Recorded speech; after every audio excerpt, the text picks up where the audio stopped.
પહેલાના સમયમાં આવા ગીત ગવાતા. ધ્યાનથી સાંભળો, પછી આપણે આગળ વાત કરીએ.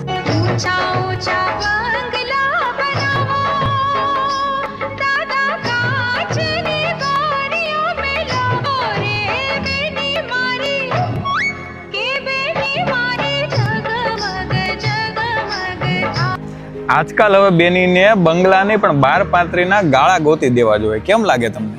કેમ કે હવે બેની શું કરે, રૂમમાં પોતું મારતી મારતી રસોડામાં પૂગે ને ત્યાં તો બેની ઝગમગની જગ્યા ડગમગ થતી હોય.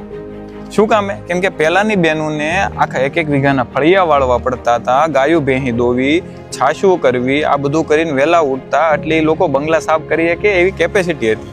અને આજકાલ પીઝા, બર્ગર ને પાણીપુરીમાં ક્યાં આવે? રૂમ રસોડું સાફ ન થાય, એમાં બંગલા કેમ થવાના છે? સમૃદ્ધિ, તારું શું કેવું છે આની ઉપર? તમે કયો એમાં થોડું કઈ ઘટે.